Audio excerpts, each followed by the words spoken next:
Vamos abrir a carta do apóstolo Paulo a Tito. Se o Senhor permitir, nós vamos encerrar essa carta que nós temos aprendido muito do Senhor. E hoje eu queria ler a carta toda com os irmãos. Nós vamos concluir hoje, então vamos ler ela inteira. Ela não é muito longa, a gente pode fazer isso.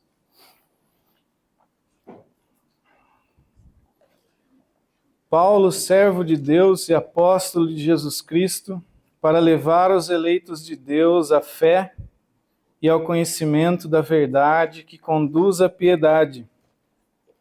Fé e conhecimento que se fundamentam na esperança da vida eterna, a qual o Deus que não mente prometeu antes dos tempos eternos.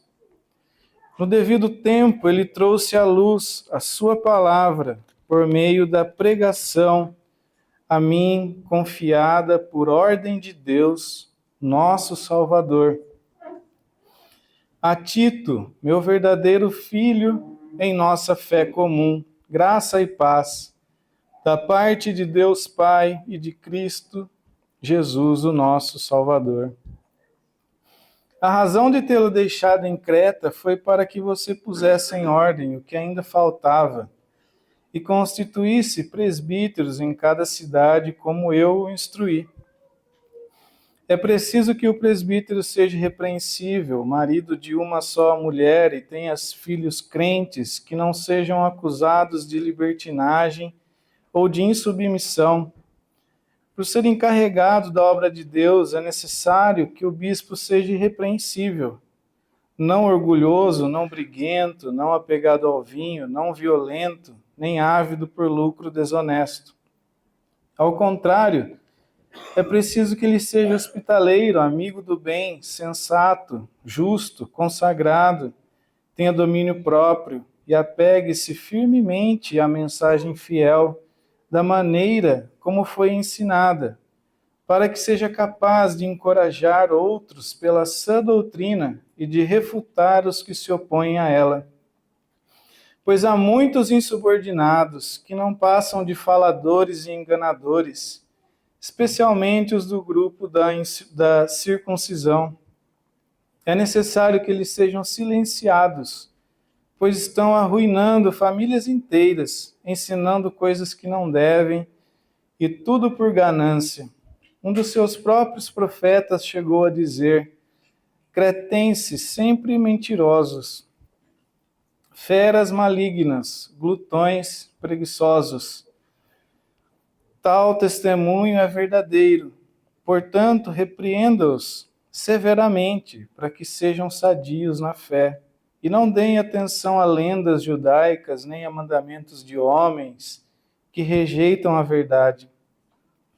Para os puros, todas as coisas são puras, mas para os impuros e descrentes, nada é puro.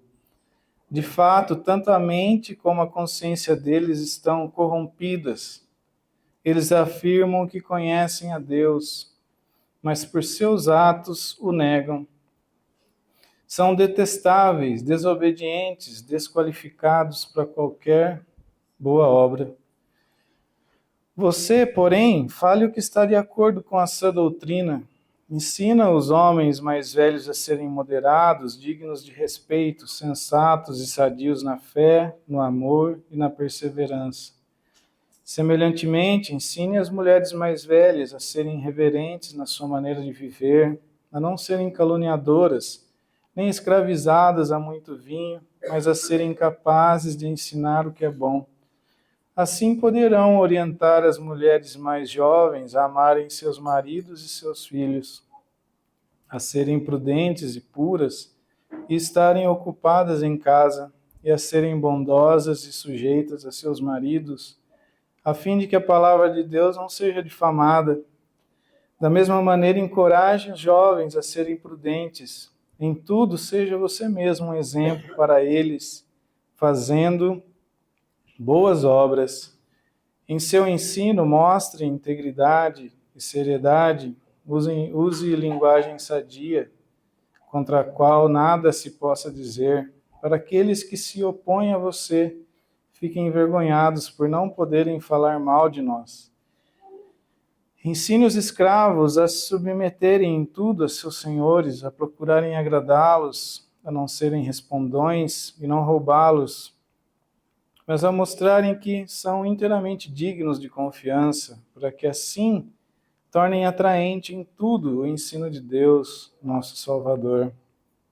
Porque a graça de Deus se manifestou salvadora a todos os homens. Ela nos ensina a renunciar à impiedade e às paixões mundanas e a viver de maneira sensata, justa e piedosa nesta era presente, enquanto aguardamos a bendita esperança, a gloriosa manifestação de nosso grande Deus e Salvador Jesus Cristo. Ele se entregou por nós, a fim de nos remir de toda a maldade e purificar para si mesmo um povo particularmente seu, dedicado à prática de boas obras.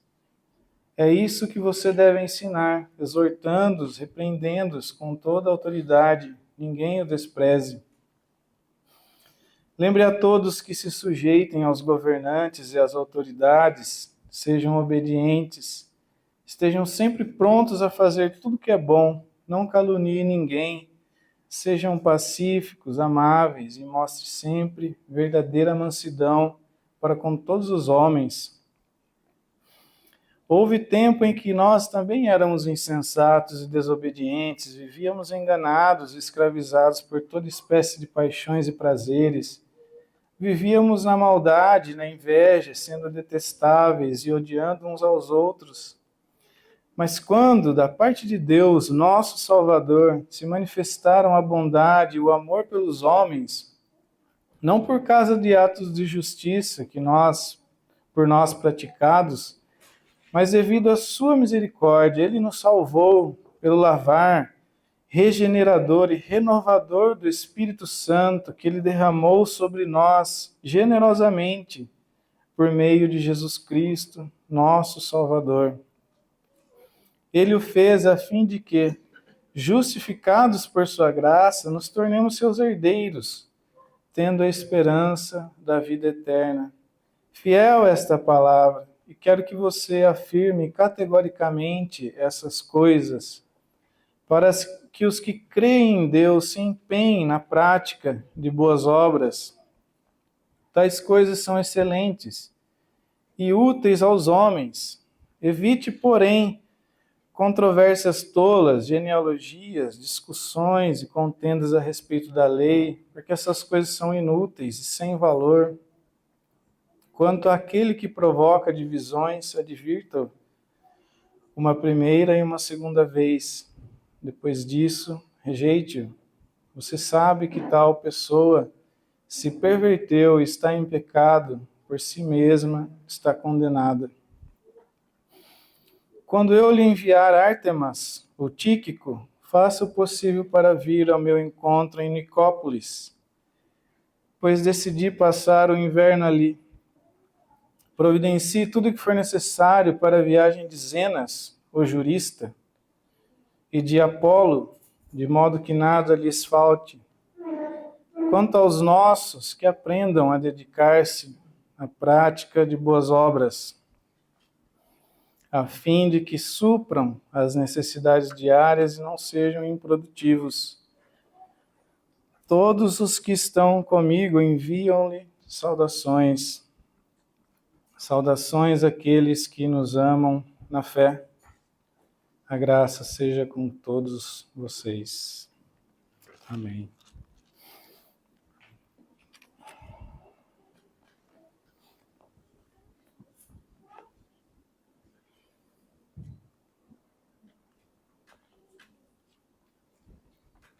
Então, hoje nós vamos, a partir do versículo 12, são as saudações, as observações finais do apóstolo Paulo, que são igualmente inspiradas como todos os outros versículos da carta e são úteis para nosso ensino, para instrução, para encorajamento. Então, após instruir Tito como proceder em tantos assuntos relacionados ao povo de Deus em Creta, Paulo conclui a sua carta com instruções sobre o planejamento e organização do trabalho que ele, juntamente com vários cooperadores, estava realizando. Então, no versículo 12, ele diz assim: quando te enviar Ártemas ou Tíquico, apressa-te a vir até Nicópolis ao meu encontro. Inicialmente, Paulo pede a Tito que, ao receber essa carta, ele se dedique a pôr em ordem o que ainda faltava na igreja de Creta, porque essa era a principal missão, né, que ele ia receber essa carta e ler. Ele sabia que a missão dele era essa. Pôr em ordem o que faltava na igreja de Creta e tratar, ensinar todos os assuntos que vimos, né, anteriormente. Ele deveria se ocupar nisso até que Paulo enviasse Ártemas e Tíquico para assumir o trabalho de Tito em Creta. E então Tito pudesse ir ao encontro de Paulo em Nicópolis. Então Tito ia receber a carta, ia ler a carta, e não só ele, todos os irmãos iriam ler a carta. Ele tinha uma tarefa que ele precisava fazer e ele já foi notificado que ele seria substituído.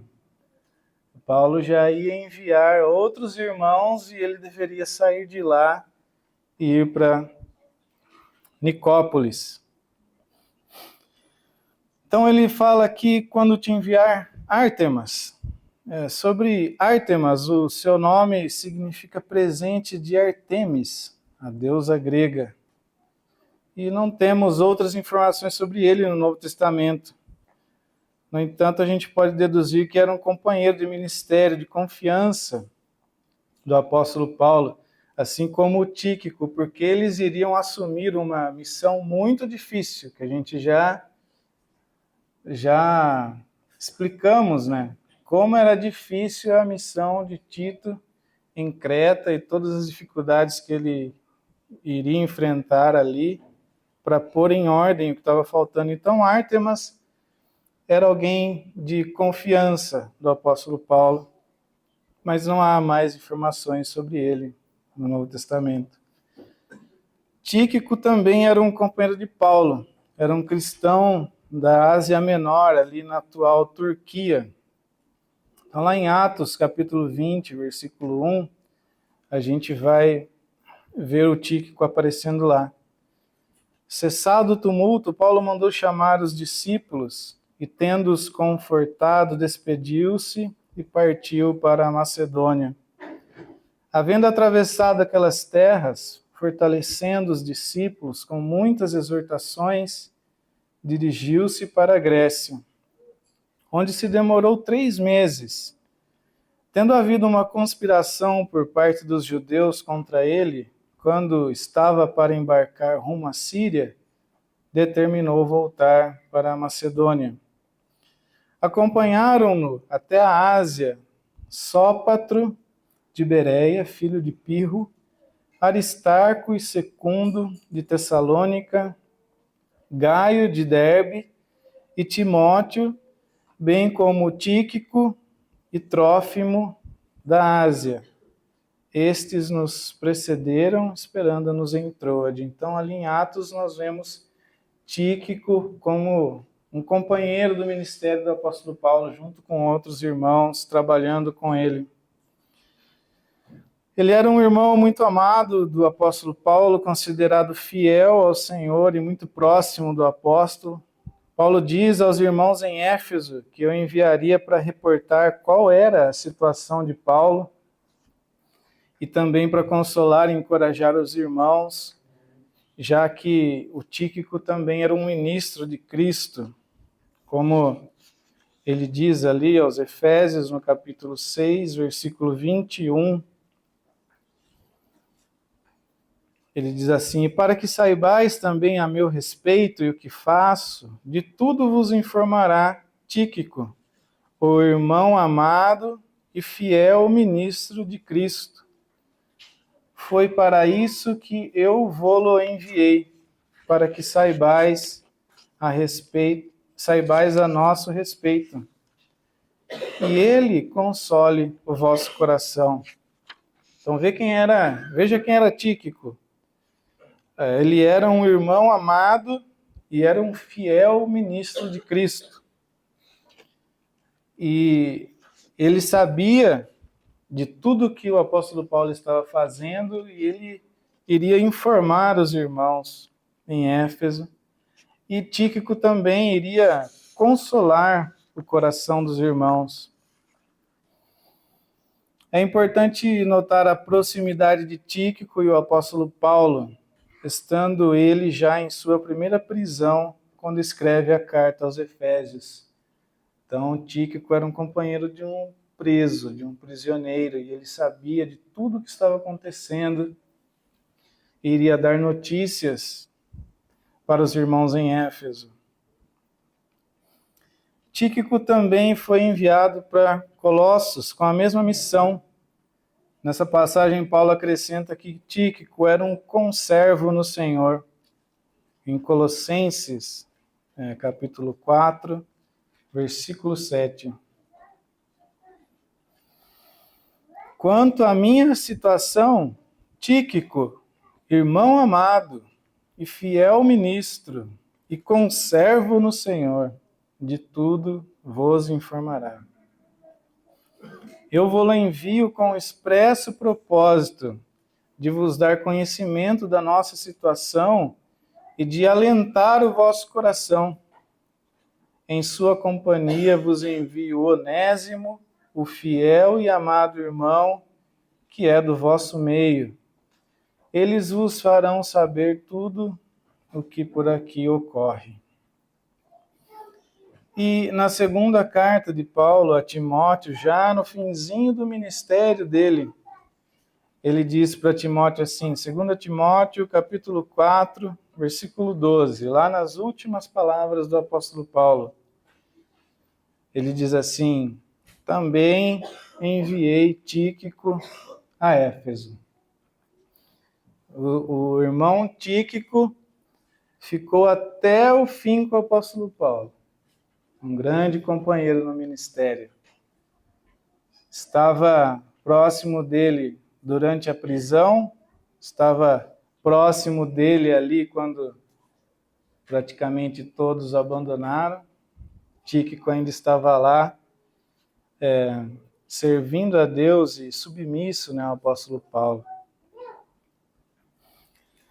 Quando então Tíquico ou Ártemas chegasse a Creta, Tito deveria vir rapidamente ao encontro de Paulo em Nicópolis, nomeada Cidade da Vitória devido à batalha vencida pelo primeiro imperador romano, Augusto. Provavelmente é uma cidade na Grécia, onde hoje se encontra a cidade de Preveza. Ele deveria fazer uma viagem de aproximadamente 600 quilômetros de Creta até Nicópolis. E se for uma outra Nicópolis, aí era mais longe ainda, que é uma dúvida, porque tem muitas cidades que tinham esse nome de Nicópolis. Tito, então, deveria receber os irmãos e partir para essa viagem. Creta era uma ilha, ele teria que viajar de barco e depois uma boa parte em terra, sem avião, sem nada. Ele tinha que partir para Nicópolis assim que ele recebesse os irmãos. Paulo poderia desejar a presença de Tito junto a ele para obter informações da situação da igreja em Creta, né? Por que será que ele pediu para Tito voltar rapidamente? Por que ele queria fazer essa substituição? Então ele poderia querer saber de como estava ali a igreja em Creta. Naquela época não havia WhatsApp, não tinha nada disso. Então os irmãos iam e vinham com as cartas e vinham com as informações, está acontecendo isso lá, a dificuldade é essa, tal irmãozinho está fazendo isso. Passava o relatório, né, para Paulo. Então poderia ser isso, ele também poderia estar querendo ajuda, né, no trabalho que ele estava realizando em Nicópolis, ou para enviá-lo a um outro grupo de irmãos, ou até mesmo passar um tempo de edificação mútua com seu fiel companheiro. A verdade é que ele queria Tito junto com ele. Ele decidiu isso. E ele disse assim: estou resolvido a passar o inverno ali onde? Em Nicópolis, né? Paulo informa a Tito que havia feito o planejamento de passar o inverno em Nicópolis. Não se sabe para qual o propósito específico. E esse dado indica a Tito que Tíquico e Ártemas chegariam em breve, dentro de alguns meses. Se era no inverno, era no próximo inverno, né? Então, no máximo, alguns meses. Então, tudo aquilo que Paulo pediu para Tito fazer, ele tinha alguns meses para fazer. Ordenar todos os presbíteros e ordenar cada coisa, cada situação, os jovens, os velhos, as mulheres, as moças, fazer tudo o que precisava lá e combater os falsos mestres em alguns meses. Porque ele ia passar o inverno ali em Nicópolis, Tíquico e Ártemas iam chegar e Tito tinha que ir até Paulo. Então ele diz: encaminha com diligência Zenas, o intérprete da lei. Então agora surgiram aqui mais alguns companheiros de Paulo no ministério. Um deles é Zenas, o nome derivado do deus grego Zeus. A Bíblia diz que ele era um especialista em leis, mas não se sabe se ele era um especialista da lei romana, como se fosse um advogado romano, ou se ele era um especialista da lei de Moisés, assim como Paulo era. Um comentarista bíblico que ele acredita que ele era um intérprete da lei, porque Zenas era pobre e não costuma se haver advogados pobres, né? Então ele achava que ele era um intérprete da lei de Moisés e não da lei romana.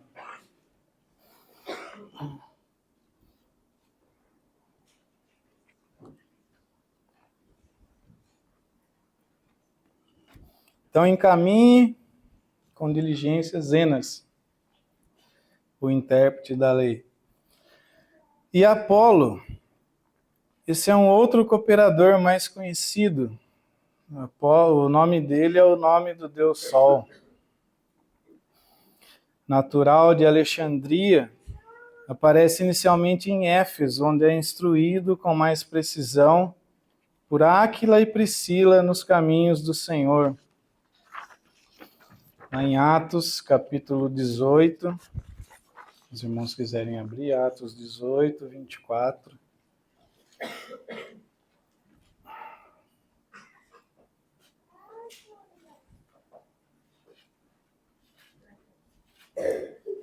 Como ouvimos aqui no começo, o Senhor nos coloca no meio de um monte de gente. São muitos nomes, muitos irmãos. Ninguém andou sozinho, ninguém fez tudo sozinho. E o Senhor usou todas essas situações para formar Cristo e edificar a sua igreja. Então surgiu Apolo, Atos 18, 24. Nesse meio tempo chegou a Éfeso um judeu natural de Alexandria chamado Apolo, homem eloquente e poderoso nas Escrituras. Era ele instruído no caminho do Senhor, e sendo fervoroso de espírito, falava e ensinava com precisão a respeito de Jesus, conhecendo apenas o batismo de João. Ele, pois, começou a falar ousadamente na sinagoga.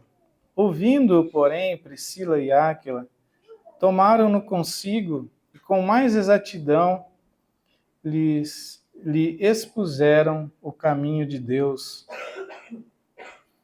Querendo ele percorrer a Acaia, animaram-no os irmãos e escreveram aos discípulos para o receberem. Tendo chegado, auxiliou muito aqueles que, mediante a graça, haviam crido, porque com grande poder convencia publicamente os judeus, provando, por meio das Escrituras, que o Cristo é Jesus. Que interessante o Apolo, né? Homem eloquente, poderoso nas Escrituras, instruído, fervoroso de espírito, corajoso, chegou e começou a ensinar na sinagoga, mas ele não tinha um conhecimento muito aprofundado do Evangelho. Mesmo assim, ele falava. E aparece aqui Priscila e Áquila, que humildade, né, desse homem poderoso e eloquente, ouvir os ensinamentos de um casal de irmãos que ensinaram para ele com mais exatidão o caminho de Deus. E ele poderia ter ficado assim, poxa vida, né? Não sei nada, os irmãos aqui tiveram que me ensinar. Não, ele ficou mais animado ainda. E ele queria percorrer a Acaia e os irmãos animaram ele, você tem que ir mesmo. Vamos que a gente vai escrever carta para os discípulos. E diz que ele chegou lá e auxiliou os irmãos que haviam crido e convenciam os judeus. Que exemplo maravilhoso do corpo funcionando com as suas engrenagens, né? Cada membro fazendo o seu papel. Priscila e Áquila não eram eloquentes nem poderosos nas Escrituras. Eles não estavam animados, eles não queriam ir para cá, e não foram. Não, eles não eram assim. Mas Apolo era. E o Senhor usou Priscila e Áquila para ajustar o Apolo ali e mandou Apolo. Cada um fazendo o seu trabalho. Posteriormente, vemos Apolo sendo citado na divisão que havia em Corinto, onde ensinou a igreja por tempo suficiente para que seu nome tivesse relevância entre os irmãos.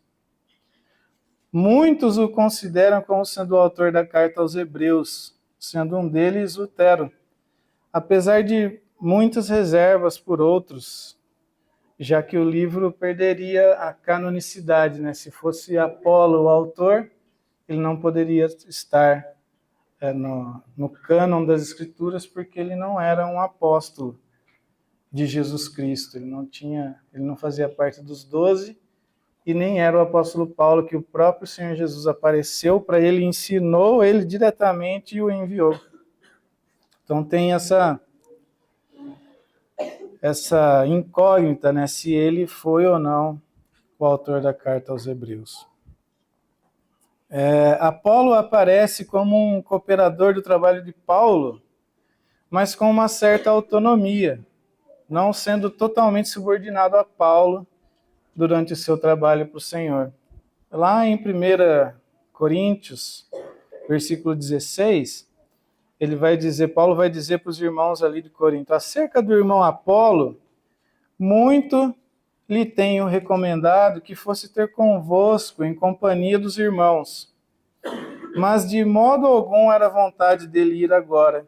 Irá, porém, quando lhe deparar boa oportunidade.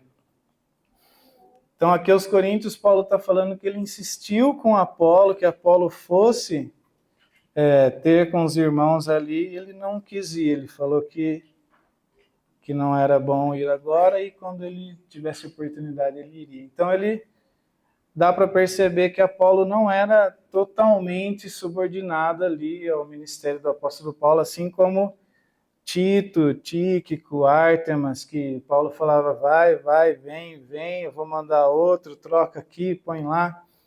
Apolo não, Apolo já ele não era totalmente subordinado, mas ele era um companheiro do apóstolo Paulo.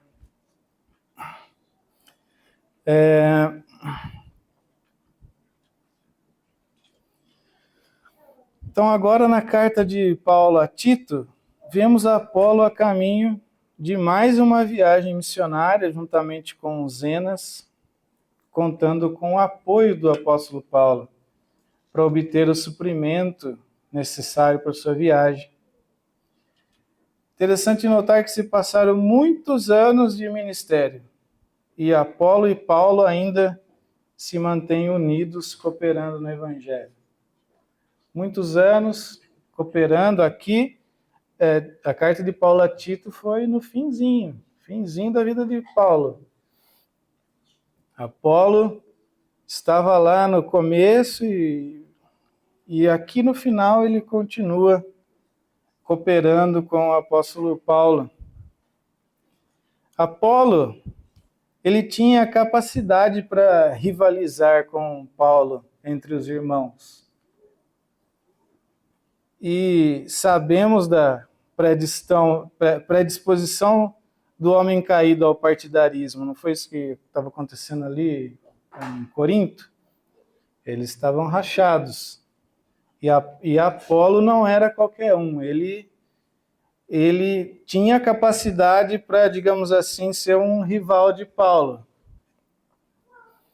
Mas ambos decidiram servir a Igreja de Cristo, cooperando um com o outro. E aqui nós estamos vendo o apóstolo Paulo pedindo para Tito receber Apolo e Zenas, que ele ia passar por lá, e era para Tito providenciar tudo que Apolo e Zenas iriam precisar para a viagem que eles estavam fazendo. Não se sabe para onde que eles estavam indo. Mas Paulo está aqui ajudando Apolo e pedindo para que Tito também colabore.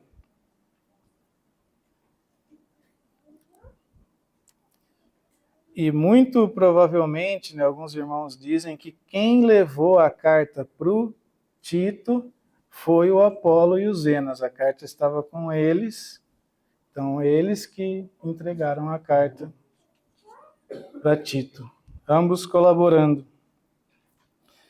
1 Coríntios 3, capítulo 3, versículo 5. 1 Coríntios 3, 5.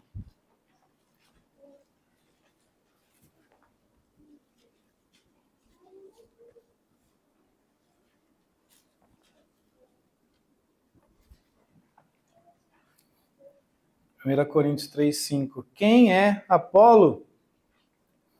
E quem é Paulo?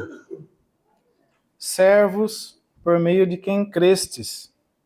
Isso conforme o Senhor concedeu a cada um. Eu plantei, Apolo regou, mas o crescimento veio de Deus. De modo que nem o que planta é alguma coisa, nem o que rega, mas Deus que dá o crescimento. Ora, o que planta e o que rega são um, e cada um receberá o seu galardão, segundo o seu próprio trabalho. Porque de Deus somos cooperadores. Lavoura de Deus e edifício de Deus sois vós. Veja que coisa maravilhosa que Paulo está falando aqui dele, de Apolo.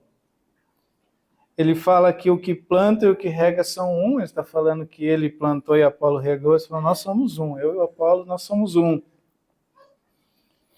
E no versículo 9 ele fala que de Deus nós somos cooperadores. Eu e o Apolo, nós somos cooperadores de Deus. E vocês, irmãos, são lavoura de Deus e edifício de Deus. Ele fala que cada um receberá o seu galardão, segundo o seu próprio trabalho.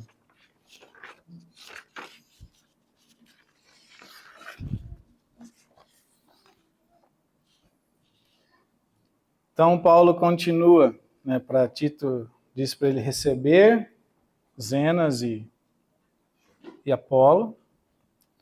Aí ele fala assim, a fim de que não lhes falte coisa alguma. Então Paulo pede a Tito que encaminhe com diligência, essa foi a palavra que ele usou ali, encaminhar com diligência, Apolo e Zenas. Ou seja, que Tito fizesse todo o esforço necessário entre os irmãos ali da igreja de Creta para obter os recursos necessários para a viagem que eles estavam fazendo e, inclusive, hospedassem os irmãos ali em Creta, Apolo e Zenas, para que eles depois fossem enviados.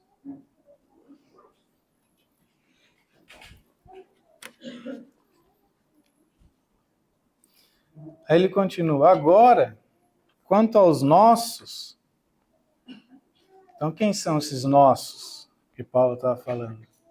Os nossos aqui são os irmãos ali da igreja de Creta, né, que estavam sobre os cuidados de Tito. Quanto aos nossos, que aprendam também a distinguir-se nas boas obras a favor dos necessitados. Paulo usa aqui o verbo no imperativo, que aprendam. Diz que eles deveriam também aprender, indicando que era algo que ainda estava faltando aos irmãos em Creta. A palavra também pode indicar tanto que fazer boas obras em favor dos necessitados era mais uma boa obra dentre as outras que ele já tinha pedido para Tito ensinar aos irmãos, quanto uma indicação de que as igrejas de outras regiões já haviam aprendido e que os irmãos em Creta deveriam aprender. Eles deveriam aprender algo que eles não sabiam ainda, eles estavam faltosos nesse assunto. Dedicar-se nas boas obras a favor dos necessitados. Eles deveriam se esforçar, se dedicar, se ocupar nas boas obras para atender às necessidades urgentes, tanto as suas próprias como de outros, assim como Paulo já havia ensinado às outras igrejas. Em Romanos, capítulo 12, versículo 13, ele vai dizer assim, ó, compartilhem o que vocês têm com os santos em suas necessidades e pratiquem a hospitalidade. Parece que é exatamente isso que eles deveriam aprender. Iam chegar aos irmãos e eles deveriam partilhar o que eles tinham com os santos em suas necessidades e praticar a hospitalidade. Alguns comentaristas dizem que quando ele fala que também e agora, é que talvez já tivesse ocorrido alguma situação de algum irmão passar por lá, algum cooperador, e eles não supriram as necessidades, não receberam os irmãos, não deram atenção. Então Paulo fala que eles aprendam. Ali a forma com que ele fez essa frase é assim, que eles aprendam agora a distinguir-se nas boas obras a favor dos necessitados. Aos Efésios, no capítulo 4, versículo 28, Paulo vai dizer assim, o que furtava, não furte mais, antes trabalhe, fazendo algo de útil com as mãos, para que tenha o que repartir com quem estiver em necessidade. Em Atos, capítulo 20, versículo 34,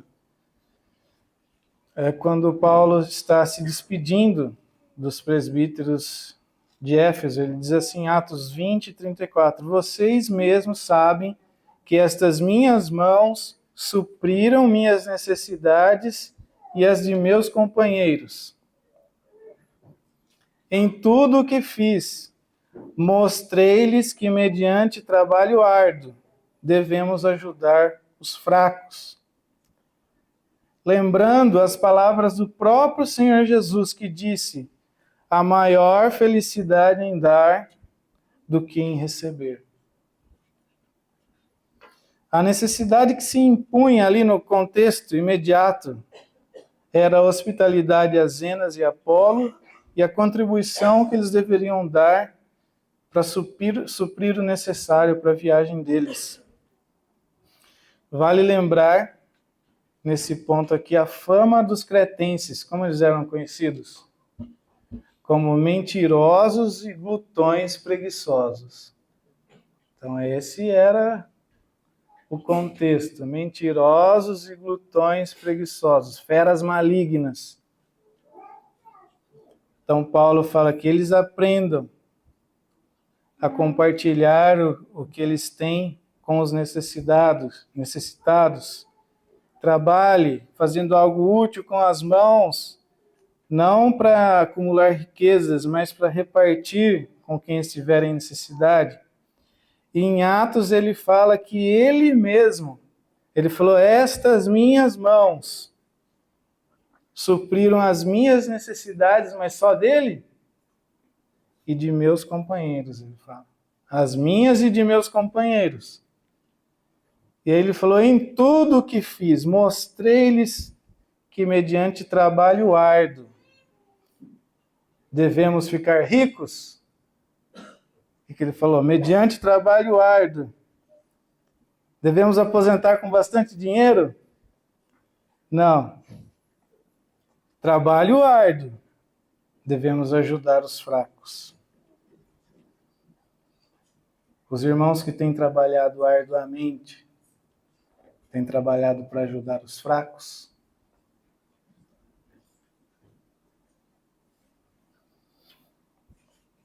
Ou algum outro motivo?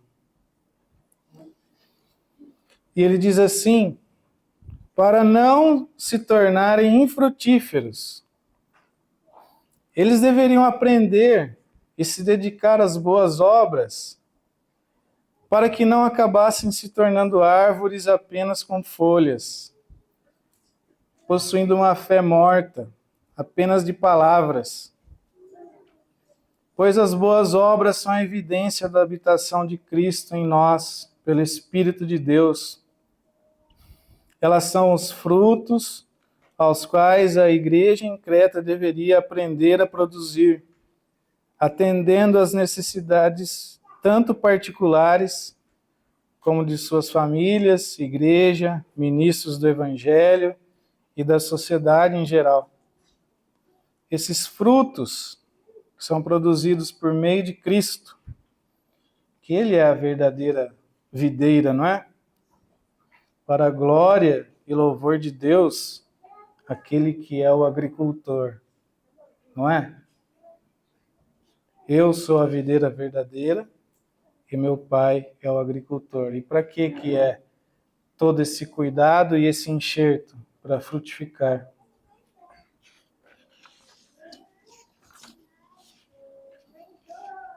Filipenses capítulo 1, versículo 9,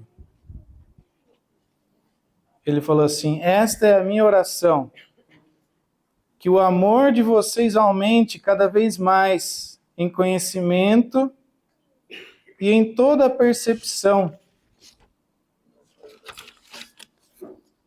para discernirem o que é melhor, a fim de serem puros, irrepreensíveis até o dia de Cristo, cheios do fruto da justiça, fruto que vem por meio de Jesus Cristo, para a glória e louvor de Deus. Cheios de fruto da justiça. Paulo não queria que os irmãos em Creta fossem infrutíferos. Não, que não atendessem às necessidades ali dos irmãos. Em Colossenses, capítulo 1, versículo 9, por essa razão, desde o dia em que ouvimos, não deixamos de orar por vocês e de pedir que sejam cheios do pleno conhecimento da vontade de Deus, com toda sabedoria e entendimento espiritual. E isso para que vocês vivam de maneira digna do Senhor e em tudo possam agradá-lo, frutificando em toda boa obra. Interessante ver como Paulo, ao mesmo tempo, ele ordenava que os irmãos aprendessem a frutificar e também orava para que Deus realizasse essa obra na vida dos irmãos. Aqui em Colossenses ele fala que desde o dia em que ouvimos, não deixamos de orar e pedir. E o que ele pedia? Que eles fossem cheios do pleno conhecimento da vontade de Deus, com sabedoria, com entendimento. Só que parou aí o versículo? Não parou, tem um propósito. Ser cheio da sabedoria e do conhecimento de Deus e do entendimento espiritual. E isso para que vocês vivam de maneira digna do Senhor. E em tudo possa agradá-lo, frutificando em toda boa obra. Como que se vive de maneira digna? Como que se agrada? Frutificando em toda boa obra. Agradar a Deus e frutificar em toda boa obra. Viver de maneira digna. É a mesma coisa falada de várias maneiras diferentes.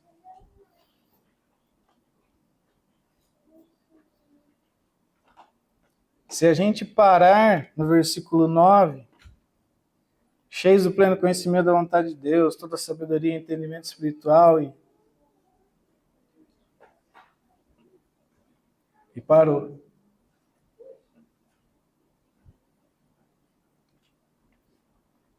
Sem frutos.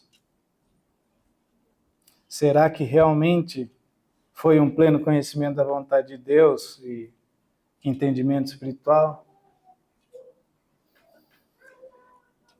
E essa foi a última instrução dada pelo apóstolo antes da sua saudação final. Por toda a carta vemos claramente que esse é o tema principal. Os irmãos perceberam quando a gente leu inteiro? Esse é o tema principal da carta. Ele corrige os irmãos. Você vai ver essa palavra boas obras várias vezes numa carta de 3 capítulos. Ele já começa falando que esse evangelho é segundo a piedade. Não é um evangelho morto. É um evangelho segundo a piedade. Onde a graça de Deus que nos foi concedida, ela altera a nossa vida prática. Ela altera. Quando Deus nos concede a sua graça da salvação, a nossa vida é mudada.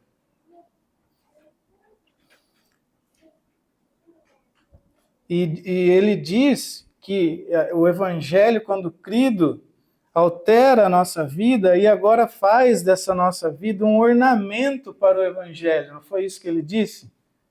Para tornar o evangelho de Deus atraente. Que coisa, tornar o evangelho de Deus atraente. É como se você tivesse um prato de comida. Você lembra daqueles filmes assim? Eu nunca, acho que eu fui uma vez, verdade. Chega o prato todo coberto, assim, eu fui num lugar uma vez que chegou o prato todo coberto, assim, com aquele negócio. Você não sabe o que tem dentro. E aí ele vai lá e abre para você falar, nossa, que coisa, né? Tal. O evangelho, ele é assim, ele está encoberto. O prato que tem lá dentro é uma delícia. Mas os ímpios, o mundo, eles não veem. Eles não veem. Mas a nossa vida, torna o evangelho atraente. É como se fosse o cheirinho, sabe o cheirinho? A hora que o garçom põe, está encoberto. Mas está vindo um cheirinho dali que não pode ter um negócio ruim ali dentro. É a vitrine, é o perfume. As boas obras, elas são assim. Mesmo o ímpio não vendo, os olhos deles não se abriram ainda, mas eles sentem um cheiro. Paulo diz que esse é o cheiro de vida, né, para os que creem, e cheiro de morte para os que não creem. Ele fala que nós somos esses que carregam o bom perfume de Cristo. Essa vida é esse perfume.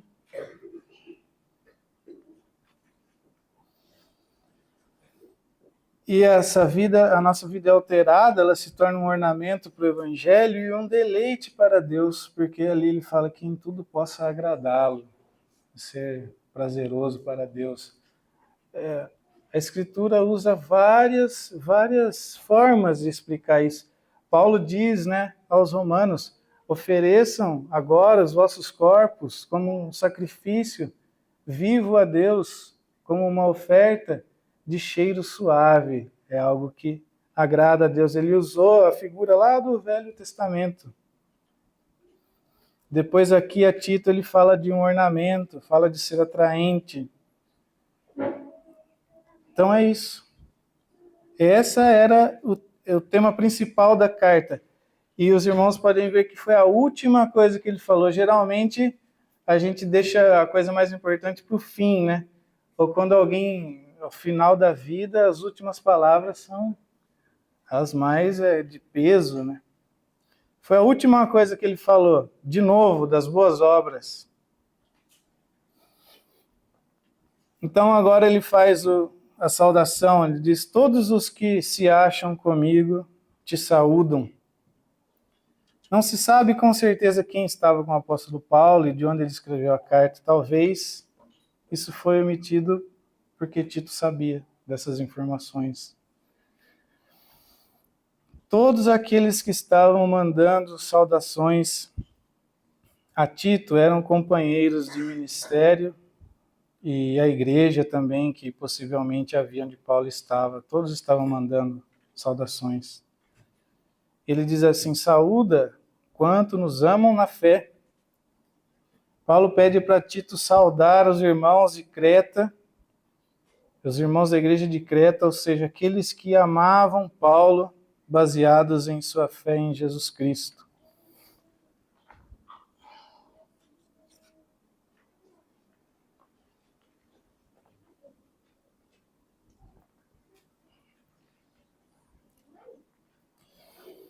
As saudações são até hoje expressão de respeito e de carinho.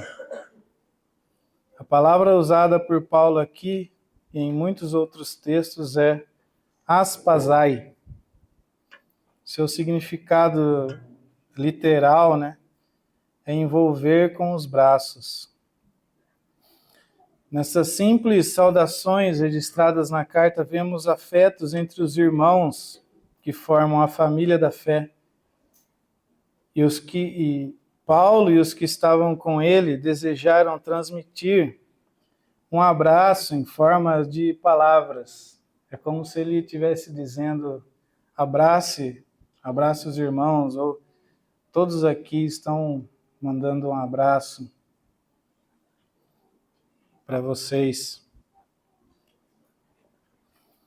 O pecado, ele nos torna embrutecidos, frios, indiferentes. Ou, por outro lado, falsos e interesseiros. Ou a gente não liga para ninguém, ou a gente é falso e interesseiro. Mas a graça, né, aquela falsidade, oh, amado, querido, aquele abraço, né?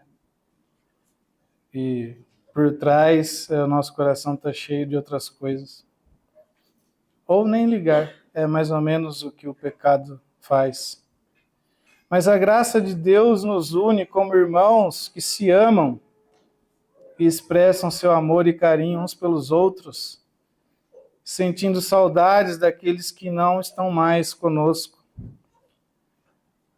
Paulo disse aos irmãos ali em Filipenses, capítulo 1, versículo 7, porque os trago no coração, seja nas minhas algemas, seja na defesa e confirmação do Evangelho, pois todos vocês são participantes da graça comigo. Pois Deus é testemunha da saudade que tenho de todos vocês no profundo afeto de Cristo Jesus.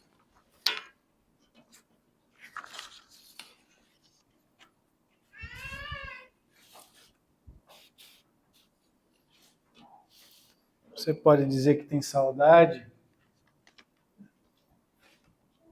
de um irmão que você não vê mais, que você traz ele no coração, que você manda um abraço para aquele irmão, eu tenho saudade dele. Eu o trago no meu coração, nos profundos afetos de Cristo. Você tem saudade de algum irmão? Ou nós não sentimos saudade de ninguém? Nosso coração é tão frio e gelado, não estão mais aqui, cada um segue a sua vida.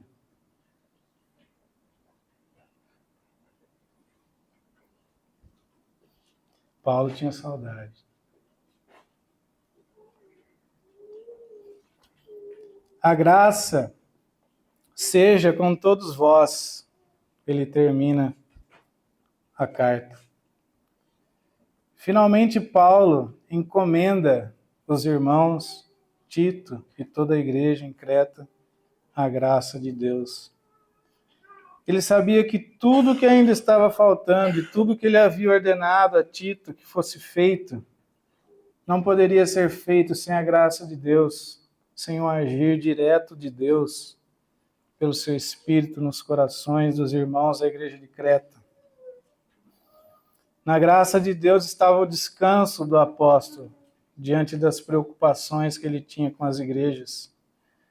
Filipenses capítulo 2, versículo 12. Assim, meus amados, como sempre vocês obedeceram, não apenas em minha presença, porém muito mais agora na minha ausência, põe em ação a salvação de vocês com temor e tremor, pois é Deus quem efetua em vocês tanto querer quanto realizar, de acordo com a boa vontade dele. E em Hebreus, capítulo 13, versículo 20, a Bíblia diz assim: o Deus da paz, que pelo sangue da aliança eterna trouxe de volta dentre os mortos a nosso Senhor Jesus, o grande pastor das ovelhas, os aperfeiçoe em todo bem para fazer a vontade dele e opere em nós o que lhe é agradável, mediante Jesus Cristo, a quem seja glória para todos sempre. Amém. O autor de Hebreus ampliou o que Paulo quis dizer, a graça seja com todos vós. Ele deu mais detalhes. Que Deus, pelo seu sangue, pela sua aliança, aperfeiçoe vocês para fazer a vontade dele e opere em vocês o que é agradável e faça isso mediante Jesus Cristo e que ele receba toda a glória.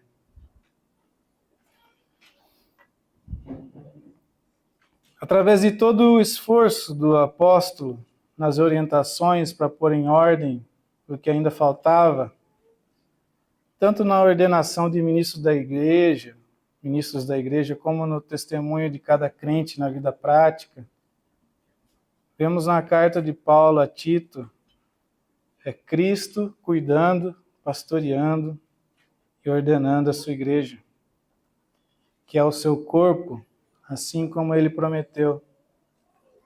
Ele, pelo Espírito, está conformando a igreja a si mesmo, dando a sua vida para promover sua vida em seu povo. Ele está enchendo todas as coisas de si e através de si, para finalmente entregar todas as coisas aperfeiçoadas ao Pai.